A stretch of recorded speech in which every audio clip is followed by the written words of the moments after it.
Well, here are the key recommendations then. An independent regulator should be set up with the power to gather information, investigate and punish clubs for breaking the rules. There'll be a strengthened owners and directors test, which will include a new integrity test for prospective bidders.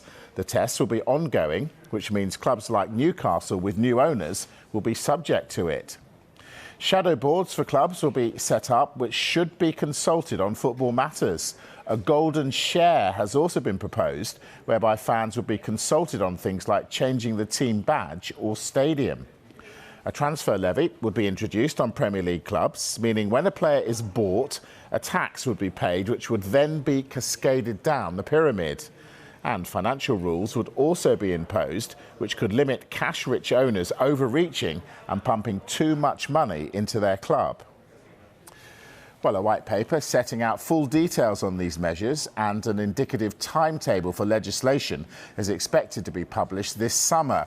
We asked the author of the recommendations, Tracy Crouch MP, whether she's concerned about the absence of a concrete timescale.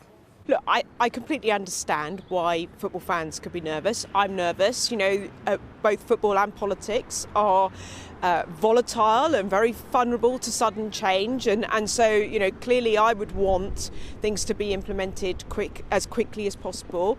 But I think football fans also recognise that these are hugely complex issues. It's really important that we get the detail right.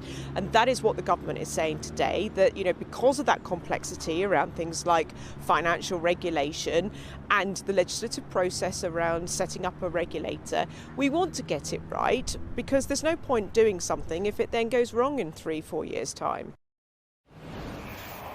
Right, let's go to Westminster. Our senior reporter, Geraint Hughes, waiting to speak to us. Good evening, Geraint. Now, we've seen statements today sprinkled with the phrase, fans at the heart of football. In reality, though, is the government just pushing this down the road? It's certainly an accusation that can be levelled amongst many arguments and debates over the government's backing today of Tracy Crouch's fan-led review.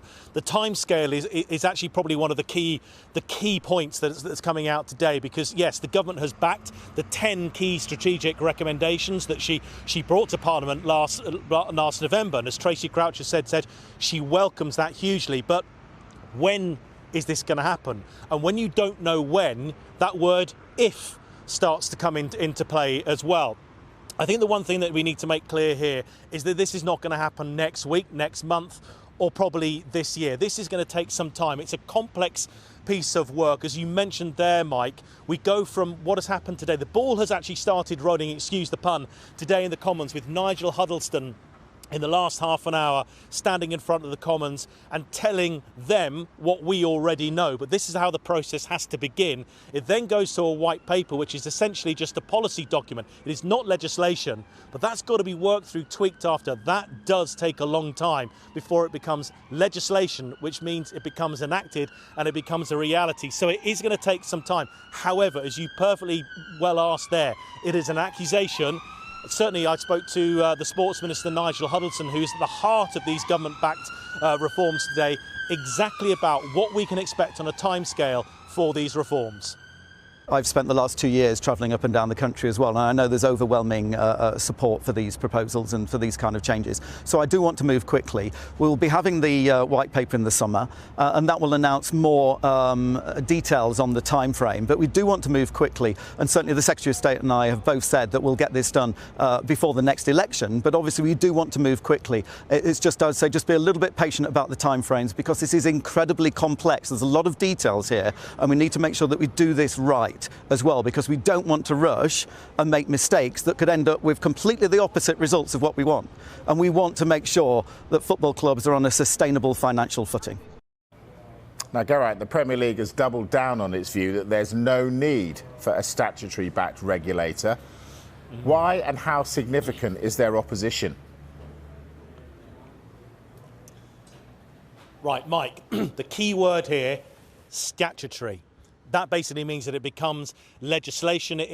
to use another word, it's forced upon you. The independent regulator, it'll be independent of government, but it's be completely independent of football. And it's the use of that word where the Premier League has been consistent. When Tracy Crouch was looking at a review, yes, there was lots of talk about an independent regulator. The Premier League said, listen, we don't think that's right. When Tracy Crouch published her fan-led review last November, they once again said, listen, it's our belief that we do not need an independent regulator, and today they are saying the same thing, even though the government has backed this up. So it's the use of that word statutory. I'll quickly explain why. Because they are belief, yes, that they're engaging in the reforms of football, they're aware there needs to be change, but they don't believe statutory regulation is necessary. They believe maybe a regulator that can work within the existing structures, for example, within the FA, would maybe better suited for them. Now, that's the Premier League's point of view. The government, from their point of view, believe very differently. They say that football, not just the Premier League, has had time, years, to change, to reform, to make the future more sustainable, and it hasn't acted. Therefore, now it is time for an independent regulator. Let's hear now, Mike, from the author of the fan-led review, Tracy Crouch, exactly on this issue. I'm not surprised by that, but I think I'm slightly disappointed that even after this extremely long process that they still lack self-awareness on why these issues are being discussed in the first place. And I think it's really important that they embrace the reforms, and then they can help shape those reforms going forward. It's in everyone's interest that people work together to make sure that we have the right regulatory and financial structures going forward to provide English football with the sustainable setting that it needs for the future.